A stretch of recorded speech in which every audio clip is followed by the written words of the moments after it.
Hello students, कल class 12th का जो मैथ्स एग्जाम है वो हो गया। क्वेश्चन पेपर तो काफी आसान आया है।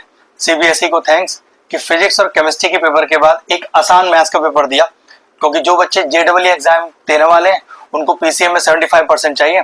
मैथ्स का पेपर देने के बाद मुझे लग रहा है कि वो पीसीएम 75% से ऊपर हो जाएगा, लेकिन फिर भी 3 क्वेश्चन मुझे ऐसे लगे जो वहां बैठकर बच्चा पहली बार में अटेम्प्ट मुश्किल ये कर पाएगा, या वो बच्चा उसे घर से करके आया तो कर लेगा।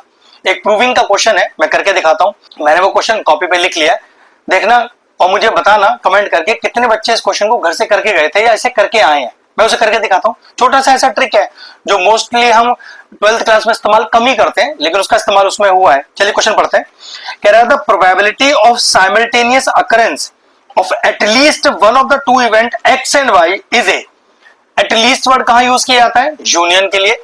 तो दो इवेंट कह रहा है एक्स और वाई, और at least one of the event का अकरेंस दिया है, दैट इज इक्वल टू ए। फिर से पढ़ देता हूं। The probability of simultaneous occurrence of at least one of the event. At least का मतलब बेटा हमेशा याद रखना यूनियन होता है। दो इवेंट एक्स और वाई और उसका अकरेंस दिया हुआ है ए। ये बात तो बहुत आसान है। If the probability that exactly one of the event occur is B. Exactly one of the event में हम दो फॉर्मूलों का इस्तेमाल करते हैं। देखो जरा, पहले फॉर्मूला कौन सा जो बहुत कॉमन फॉर्मूला है? पहला फॉर्मूला देखो, x इंटरसेक्शन y डैश, मतलब exactly one of the event, मतलब अगर एक किसी काम को करेगा तो दूसरा उस काम को नहीं करेगा, plus x dash intersection y, जो कि हमें b दिया है। लेकिन दिक्कत है इस क्वेश्चन में इस फॉर्मूले का इस्तेमाल नहीं हो रहा है। अब एक और फॉर्मूला है जो मैंने आपको शुरू में कहा था ना कि हम ज्यादातर इस्तेमाल नहीं करते। Probability of exactly one of the event occur. One of the event अकर, बेटा इसका एक डायरेक्ट फॉर्मूला है। वो क्या है? और ये फॉर्मूला क्या होता है? P X union Y minus का पी एक्स इंटरसेक्शन वाई। इस फॉर्मूले का इस्तेमाल ना के बराबर होता है। Exactly one of the event occur is equal to P X union Y minus P X intersection Y. अगर ये फॉर्मूला आपको नहीं आता है तो बेटा ये क्वेश्चन का प्रूविंग आप नहीं कर पाओगे। अब देखो, क्या ये फॉर्मूला भी exactly one of the event के लिए ही है जिसकी वैल्यू b है? Exactly one of the event, तो भाई डायरेक्टली b आ गया। x यूनियन y, भाई वो आपको a दिया हुआ है, माइनस का p x इंटरसेक्शन y। यहां से p इंटरसेक्शन y का वैल्यू निकाल लो, जो कि कितना आ गया अपने पास? जो आ गया a माइनस b। अब चेक करो इस यूनियन का इस्तेमाल कहां कर सकते हो। चलो एडिशन थ्योरम लगाते हैं। P X union Y is equal to P X plus P Y minus plus P X intersection Y. जो जो पता है उसे डाल दो वैल्यू। हमें यूनियन, हाँ जी पता है ए, अभी इसको थोड़ी देर के लिए यहीं छोड़ देते हैं। माइनस ये हमने देखो अभी निकाली ए माइनस का बी। अब क्वेश्चन के अगले हिस्से पर चलते हैं। क्वेश्चन क्या कह रहा है? प्रूव दैट, जो हमें फाइंड करना है। भाई क्या फाइंड करना है? P X dash plus P Y dash is equal to, हमें प्रूव करना है 2 माइनस 2a प्लस बी। ये प्रूव करके लाना है, ठीक है। अब देखो ये प्रूव कैसे होगा।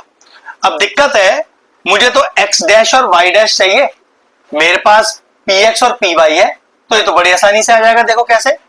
भाई px को क्या ले सकता हूं? 1 माइनस का px डैश, और py को क्या ले सकता हूं? 1 माइनस का py डैश, और सब एज इट इज कर दो, ठीक है। यहां से देखो कितना आ गया? a is equal to 1 plus 1 2 minus का a प्लस का b, और इसमें से चेक करो माइनस कॉमन तो नहीं आ रहा, तो ये हो गया px dash plus py dash. इस पूरे की वैल्यू ही तो फाइंड करनी है। ये माइनस में है भाई, इसको ले आओ इधर और इस a को ले जाओ इधर। px dash plus py dash is equal to, ये पूरा इधर आ गया ना, तो जो यहां लिखा है पहले तो वो लिख दो 2 माइनस a प्लस b, और ये वाला है ले आओ जरा इस तरफ और चेक करो आंसर कितना आ गया। 2 माइनस का 2a प्लस का b। और अब चेक कर लो क्या हमारी प्रूविंग हो चुकी है? बिल्कुल भाई, एग्जैक्टली हो चुकी है। बस यहां पर अगर आपको ये वाला कॉन्सेप्ट पता था तो ये प्रूविंग बड़े आसानी से बच्चे कर पाए होंगे। और अगर नहीं पता था तो बेटा ये तो इम्पॉसिबल है। पक्की बात है, क्वेश्चन और में आया है, जो दूसरा क्वेश्चन है वो आसान है, लेकिन अगर कोई प्रूविंग करना चाहता है तो इस क्वेश्चन में वो तभी कर पाएगा जब उसे वो घर से करके आया होगा। मुझे कमेंट में जरूर बताना कितने बच्चों ने इस फॉर्मूले को पूरे साल इस्तेमाल किया है और कितने बच्चे इस क्वेश्चन को एग्जाम में करके आए हैं। कमेंट में जरूर बताना बेटा। एक बहुत ब्रिलियंट सा प्रोबेबिलिटी का प्रूविंग का क्वेश्चन था, फिनिश हो गया। अगर इस तरह के और इंटरेस्टिंग वीडियो देखना चाहते हैं तो चैनल की प्लेलिस्ट में जाएं, वहां प्रोबेबिलिटी चैप्टर की सेपरेट प्लेलिस्ट बनी हुई है। वो प्लेलिस्ट में एंड स्क्रीन में भी डाल दूंगा और सारे इंपॉर्टेंट चैप्टर्स की प्लेलिस्ट के साथ जाकर उन्हें भी चेक कर लेना। भाई एक शानदार सा और यूनिक क्वेश्चन ही था। क्वेश्चन फिनिश हुआ, वीडियो फिनिश करते हैं।